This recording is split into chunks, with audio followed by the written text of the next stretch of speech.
আরে বাবা, কাঁদেন না বাবা, তোমার মা এখনই তোমাকে খাওয়াচ্ছে।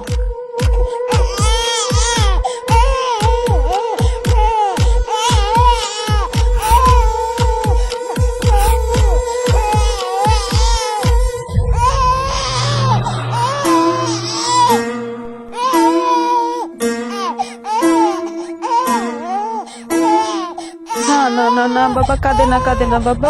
ওলে বাবা, এই যে মা তোমার সাথে আছে। বাবা কি হয়েছে? দাঁড়াও বাবা, মা তোমাকে 1 মিনিট।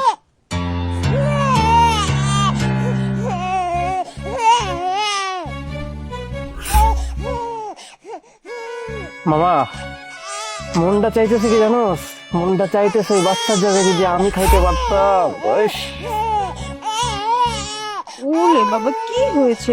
এত কেন কান্না করো বাবা? তুমি না বাবা।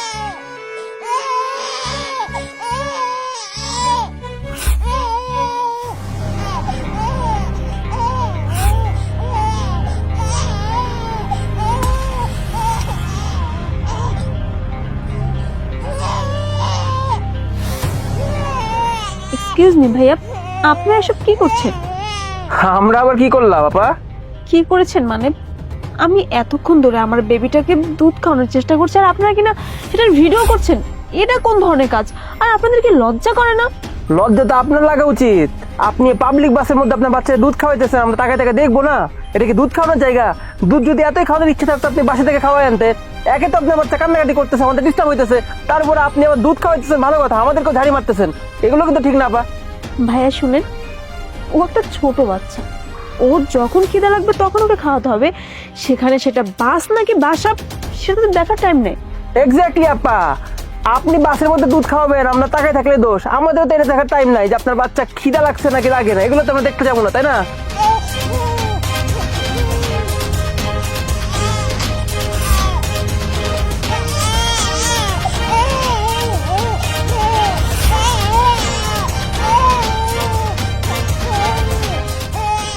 Excuse me. জি বাবু। আচ্ছা ভাইয়া, দেখেন না, ওই যে ওই মহিলাটা আছে না, ওই মহিলাটা তার বাচ্চাকে ফিট করানোর চেষ্টা করছে, কিন্তু ওই দুইজন তাকে বিরক্ত করছে। আমার মনে হয় আমাদের উচিত ওনাকে হেল্প করা। তাই তো, ছেলেটা তো অনেক বিরক্ত করছে ওনাকে।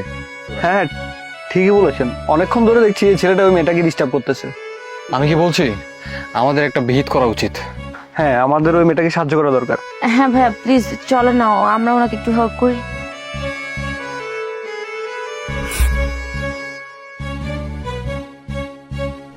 আপু, আপনি আপনার বেবিকে কমফোর্টেবলি ফিট করান, আমি আছি। থ্যাংক ইউ আপু। এই, তোমাদের কি লজ্জা করেন এসব কাজ করতে? তোমার মাও নিশ্চয়ই ছোটবেলায় অনেক সিচুয়েশনে পরে পাবলিক প্লেসে তোমাকে ফিট করাতো। তখন যদি তোমার মার সাথে এরকম হতো আর সেই সিচুয়েশনটা যদি তুমি ফিল করতে, তাহলে তোমার কেমন লাগতো? তোমাদের মতো ছেলেদের কারণে আজকাল মেয়েরা কোথাও সেফ ফিল করছে না। লজ্জা করে না এমন করতে? তোমাদের ঘরে কি মা বোন নেই? যেখানে এই মেয়েটাকে ফিট করে দেওয়ার ব্যবস্থা করা উচিত ছিল, সেখানে কিনা এর ভিডিও করে বেড়াচ্ছ। তোমাদের দুইজনকে তো আমি দেখছি। হ্যালো, উইমেন হেল্পলাইন থেকে বলছেন? যে এখানে বাসের মধ্যে দুইটা ছেলে একটা মেয়েকে ফিট করানোর সময় হ্যারাস করেছে। মেয়েটা তাকে আর তার বাচ্চাকে প্রোটেক্ট করার অনেক চেষ্টা করেছে, কিন্তু এরা তো নাছর বান্ধা, এরা কোনোভাবেই ছাড় দিচ্ছিল না। প্লিজ আপনার ব্যাপারটা একটু দেখবেন। জি, আমি ডিটেলস পাঠিয়ে দিচ্ছি। তোমাদের মতো ছেলেদের কারণে আমাদের মতো ছেলেদের বদনাম হয়। তোমরা এখন খুব লম্বা সময়ের জন্য জেলে যাবে। জেলে যাওয়ার পর তোমরা তোমাদের ভুল বুঝতে পারবে, পরে শিক্ষা হবে তোমাদের। আপা প্লিজ, আপনারা পুলিশে কমপ্লেন করেন না, আমরা এমন কাজ আর জীবনে করবো না। আপা প্লিজ, এবারকার মতো আমাদের ক্ষমা করে দেন। প্লিজ আপামনি, এবারের মতো আমাদের ক্ষমা করে দেন প্লিজ। আপামনি, আল্লাহর দোহাই লাগে, আপামনি ক্ষমা করে দেন না। ভাইয়া, এমন কাজ করার আগে না নেক্সট টাইম থেকে নিজের মা বোনের কথাটা না সবার আগে ভাববে। জি আপা। আপনাদের সবাইকে অনেক অনেক ধন্যবাদ।